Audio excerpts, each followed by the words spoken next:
They asked for your donations. They claimed it was for the children. They pulled at your heartstrings with stories of struggling families and medical necessities, begging for support to help the little people community. But the FBI says it was all a lie designed to line their pockets. This morning, the calm of Roloff Farms was shattered as federal agents raided the property, seizing hard drives, boxing up financial records, and freezing assets related to the family charity. Whistleblowers are now coming forward with a story that will shake the foundation of this reality TV empire. They claim that millions of dollars are missing. No hospitals were paid. No surgeries were funded. But looking at the lifestyle upgrades, Matt got a new tractor and Caryn got a brand new closet. Where did the money go? We are following the paper trail all the way to federal prison.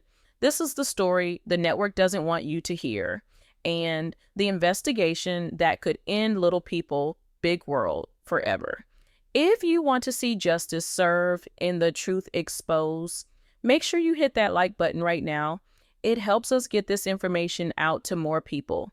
And if you haven't already, subscribe to the channel and turn on notifications. We are the only channel brave enough to dig through the court documents and bring you the uncensored updates on the Roloff investigation. You do not want to miss what comes next. Let's get into the numbers, because numbers do not lie.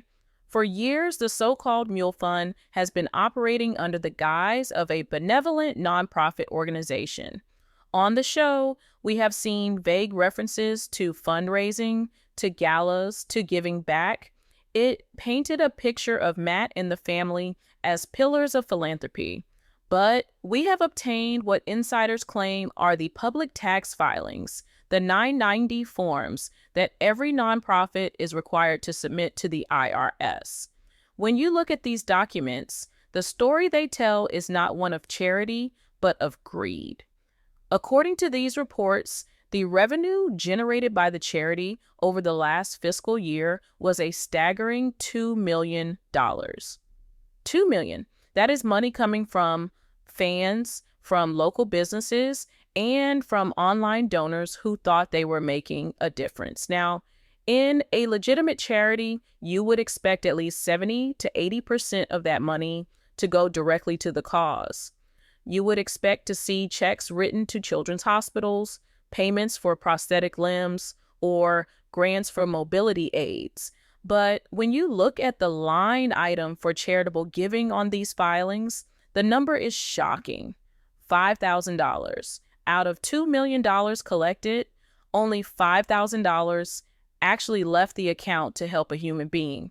So where is the other $1.9 million? If it's not in the bank and it's not with the sick children, it has to be somewhere. The tax filings list nearly all of the remaining funds under a category called administrative expenses. In the world of nonprofit fraud, this is the biggest red flag you can find. Administrative expenses are supposed to cover things like office supplies, a small staff salary, maybe the electric bill for the office. It is not supposed to swallow 99% of the donations.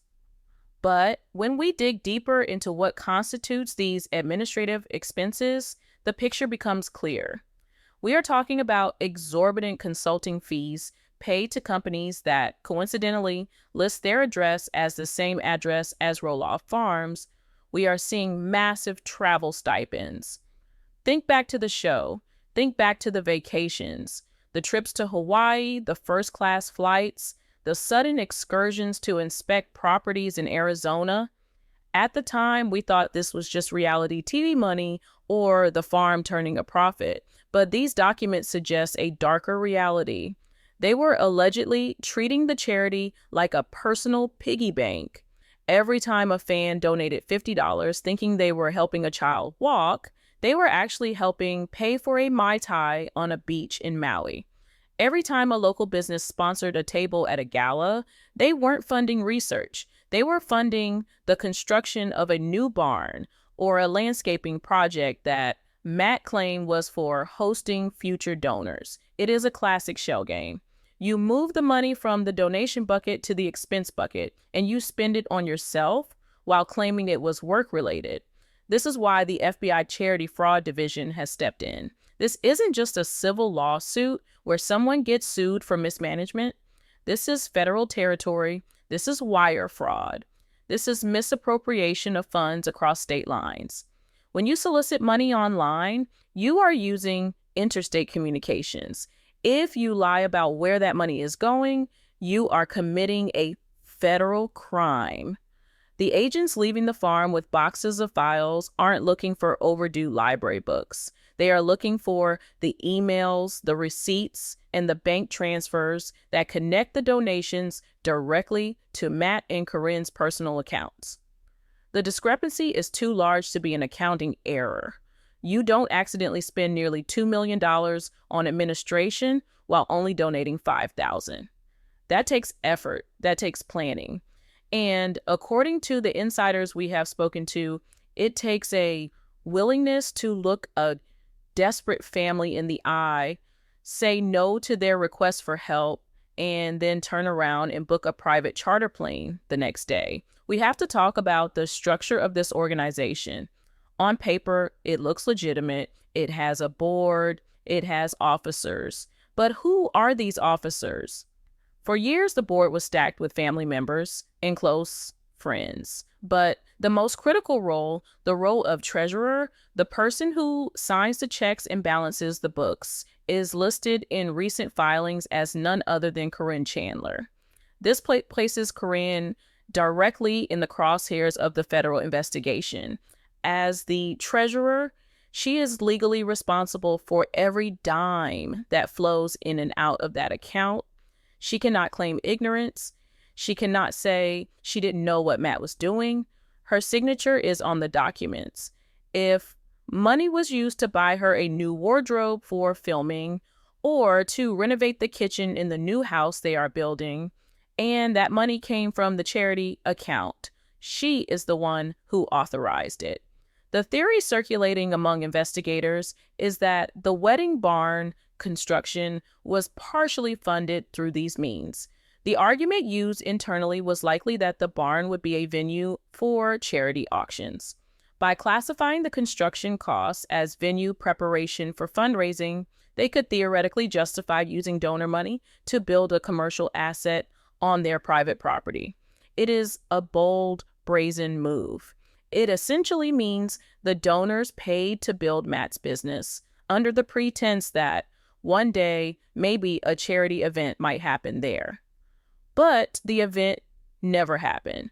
Or if it did, the cost of throwing the party magically equaled the money raised, leaving the charity with zero profit and the Roloffs with a brand new multi-million-dollar event center. It is a scheme as old as time, but rarely do we see it executed so clumsily on such a public stage. They truly believed that because they were on television, because they were beloved reality stars, no one would check the math. They thought the administrative expenses label was a magic shield that would hide their greed. But they forgot one thing. They forgot about the people they hired to help them hide it. And that brings us to the whistleblower. You cannot run a scam of this magnitude without help, and you cannot keep that help quiet forever. We have received reports about a former accountant, someone who worked inside the beast, someone who saw the receipts and the emails and couldn't sleep at night. This individual, who we will call the source, claims to have tried to stop this for years. They describe a chaotic office environment where the lines between the farm business, the reality show production, and the charity were completely blurred. Money was moved around like pieces on a game board. When the farm had a bad month, the charity account was allegedly tapped to cover payroll. When the show budget was tight, the charity card was used to cover production meals. The source describes a culture of entitlement, where the funds were viewed not as a sacred trust, but as just another revenue stream to be exploited. The most damning part of the whistleblower's account involves the direct rejections of aid. There is a paper trail of applications, families with children suffering from dwarfism-related complications who applied for grants. These applications were allegedly piled up on a desk, ignored for months, and eventually thrown out or denied with a form letter citing lack of available funds. At the exact same time these letters were going out, the whistleblower alleges that Matt was ordering expensive custom machinery for the farm, paid for by the charity under the guise of educational equipment. This establishes the intent. It proves that they knew there was a need. They knew people were begging for help, and they made a conscious choice to ignore those pleas in favor of their own material gain.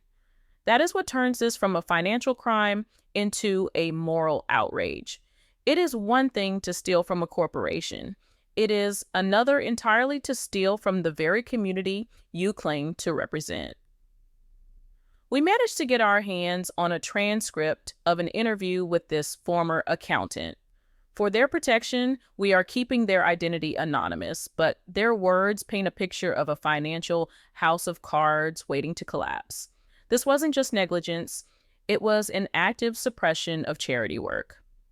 The accountant describes a specific incident that perfectly encapsulates the corruption at the heart of the Roloff operation. It was a Tuesday morning. An urgent request had come in from a family in Ohio. Their child needed a specialized walker that insurance wouldn't cover. The cost was $500, a drop in the bucket for a fund sitting on $2 million.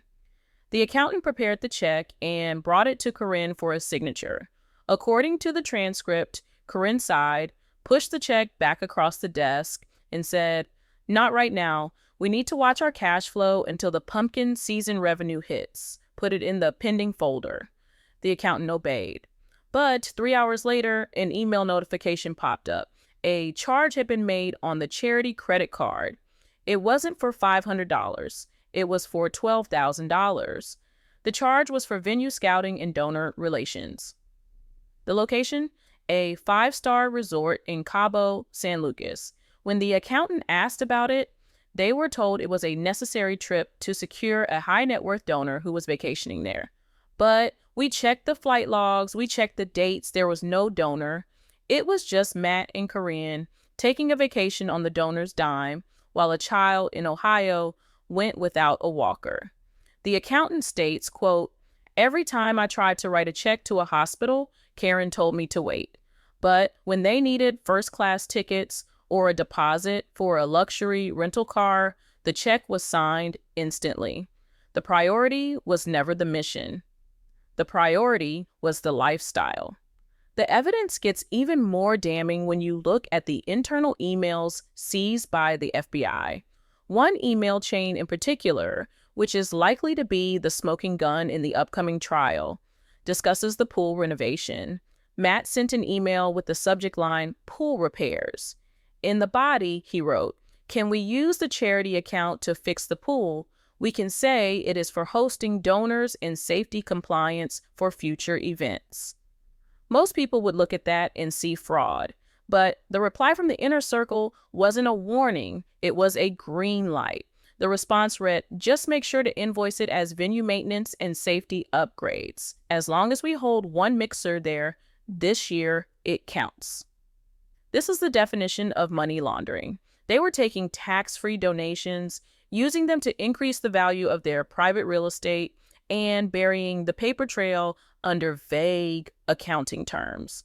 They weren't just fixing a pool, they were fixing the books. This brazen attitude continued for years. They felt untouchable. They thought fame protected them. They thought that because they were good people on TV, the federal government wouldn't look twice at their 990 forms. But the IRS algorithms don't watch reality TV. They watch the numbers, and when the numbers stopped adding up, the file was flagged. That flag led to an investigation. That investigation led to the whistleblower, and the whistleblower led to the raid. Let's take you to 6:00 a.m. this morning. The sun hadn't even broken over the hills of Helvetia. The farm was quiet. The tourists were gone. The cameras were off. But the silence was broken by the sound of tires on gravel, not one car, but a convoy. Witnesses described seeing 6 black SUVs with government plates speeding down the long driveway, bypassing the famous gate, and screeching to a halt in front of the main office and Matt's residence. This wasn't a polite knock on the door. This was a tactical execution of a federal search warrant. Neighbors reported seeing agents in blue windbreakers with FBI emblazoned in yellow letters swarming the property. They moved with precision. One team secured the perimeter, another team breached the office, a third team went straight for the residence. Sources inside the investigation say that Matt was completely blindsided. He was reportedly still in his pajamas when agents entered the home, presenting him with the warrant authorizing the seizure of all electronic devices and financial documents. Imagine the scene. The man who is used to controlling every aspect of his image, who directs the cameras in the narrative, is suddenly stripped of all power. He couldn't talk his way out of this. He couldn't ask for a retake. The agents weren't producers. They were federal law enforcement. They didn't just take the computers. They stripped the place. They took the servers that housed the email archives. They took the filing cabinets containing the physical invoices. But perhaps the most embarrassing seizure happened in the living room. For years, the charity had solicited donations of high-value items for their annual gala auctions. People donated signed sports memorabilia, rare wines, expensive artwork, and vacation packages. The premise was that these items would be auctioned off to raise money for the kids. But the agents found dozens of these items displayed in Matt's house.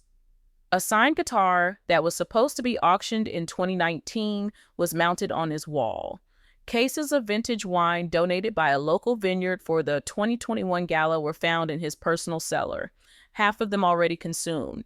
This is known as theft by conversion. It's when you take property entrusted to you for one purpose and use it for your own. The visual of FBI agents carrying out boxes of stolen charity auction items from the founder's house is devastating. It destroys any defense that this was just bad bookkeeping. This was looting. And where was Caryn during all of this? Caryn is listed as the treasurer. In the eyes of the law, the treasurer is the gatekeeper. When the agents approached her, the color reportedly drained from her face. She knows what is at stake. Matt might be the face of the operation, but Caryn is the signature. Every fraudulent check, every falsified expense report, every tax filing that lied to the IRS bears her name or her authorization. The agent seized her laptop and her personal phone. This is critical because prosecutors believe that the real conversations didn't happen on the official work emails. They believe the conspiracy to defraud was discussed over text messages and private chat apps. Delete that email. Hide that expense. Transfer the money now. If those texts exist and if the FBI forensics team can recover them, Caryn isn't just looking at a fine. She is looking at conspiracy charges. The raid lasted for 6 hours. By the time they left, they had loaded a van full of evidence. They froze the bank accounts, not just the charity accounts, but the personal accounts of the officers involved, pending the investigation. That means the liquid cash they rely on to run the farm and fund their lifestyle is currently locked down by the Department of Justice. The psychological impact of a raid like this cannot be overstated. It signifies that the investigation is almost over. The FBI doesn't raid a high-profile target unless they already have probable cause. They don't come to find out if a crime was committed. They come to get the physical proof to nail the coffin shut. The indictment is likely already being drafted. But while Matt and Caryn were watching their empire get boxed up and carried away, we have to remember who the real victims are in this scenario. It isn't the reality stars who might lose a tractor or a vacation home. It's the families who were counting on them. We have spoken to a family who applied for aid last year. Let's call them the Millers. Their son was born with a severe skeletal dysplasia, a condition Matt knows all too well. They needed funding for a travel surgery to a specialist in Delaware. The cost was substantial, but within the scope of what the Roloff charity claimed to support. They filled out the forms. They wrote a heartfelt letter, appealing to Matt as a fellow little person, thinking he would understand their struggle better than anyone. They waited for weeks. They called the office and were told the board was reviewing the application. Finally, they received a letter. It was a cold, generic form letter signed by the administrative team. It stated that due to overwhelming demand and limited resources, the charity could not fulfill their requests. The Millers were devastated. They had to take out a second mortgage on their home to pay for their son's surgery. They are still paying it off today, struggling to make ends meet. Now, contrast that reality with what was happening at the farm. The very same week the Millers received that rejection letter. That was the same week Matt posted photos on Instagram of a new landscaping project involving massive custom boulders and imported trees. The cost of that landscaping project was estimated to be around $40,000. That is 4 times what the Millers needed. The money was there. The resources were not limited. They were just allocated to rocks instead of children. The contrast is nauseating. It paints Matt and Caryn not just as criminals, but as villains. To look at a child in pain and say, "We can't help you," and then turn around and spend that money on vanity projects for a reality show set requires a level of narcissism that is hard to comprehend. This is what the prosecution will present to the jury. They won't just show spreadsheets. They will show the Millers. They will show the pictures of the yacht trips side by side with the rejection letters. They will play the audio of Matt talking about giving back while showing the bank transfers to his personal holding company. It is a narrative of absolute betrayal. The outrage is palpable. Stealing from sick kids is the ultimate crime, a moral line that most people would never dream of crossing. But for the perpetrators, it was just business. Now, that business is about to come to a crashing halt. The evidence seized in the raid is currently being processed by FBI forensic accountants. Sources within the Department of Justice have indicated that a federal grand jury is already being convened. The indictment is not a matter of if, but when. The charges they are facing are severe. First up is wire fraud. This charge stems from using the internet, phones, and television to solicit donations under false pretenses. Every time they made an online appeal, every time they mentioned the charity on the show and directed people to a website, they were using interstate wires. If the intent was to use that money for personal gain rather than the stated charitable purpose, each donation becomes an individual act of fraud. The penalties for wire fraud are steep, up to 20 years in federal prison and fines of up to $250,000 for each count. With thousands of donors, the counts could stack up to a life sentence. The second major charge is expected to be money laundering. This isn't just about hiding money from the mob. In this context, money laundering refers to the act of taking illegally obtained funds, in this case fraudulent donations, and running them through a series of transactions to make them appear legitimate. When they used the charity account to pay a contractor for the pool repair and invoiced it as venue maintenance, that was an act of laundering. They were cleaning dirty money by disguising it as a legitimate business expense.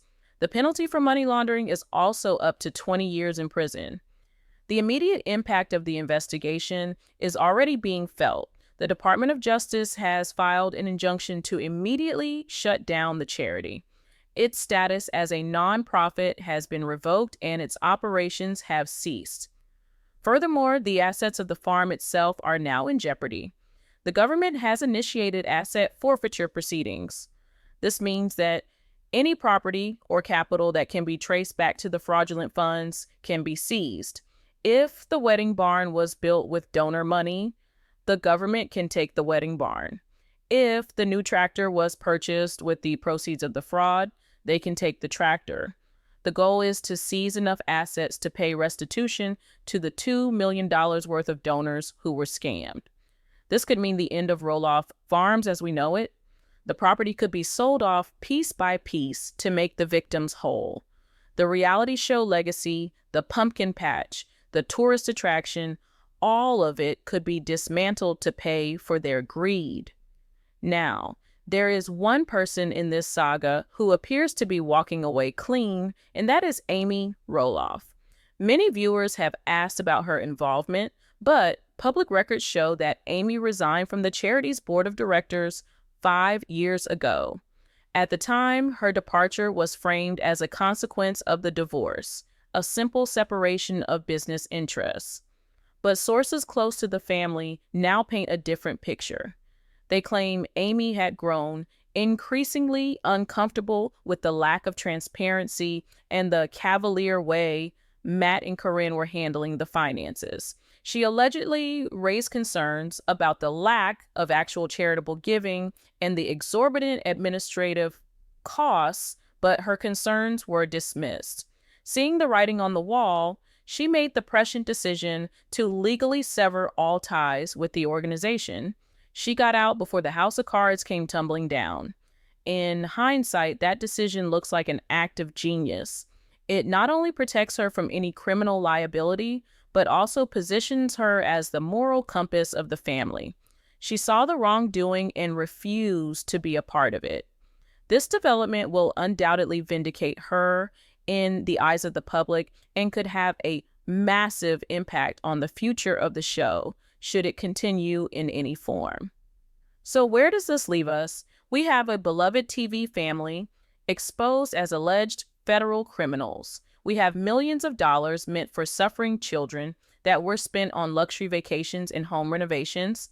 And we have a legal storm brewing that could send the patriarch and his partner to prison for decades. Using sick children to fund a lifestyle, it doesn't get lower than that. The evidence is overwhelming, and the betrayal is absolute. Now, the question is not about guilt or innocence in the court of public opinion, but about accountability in a court of law.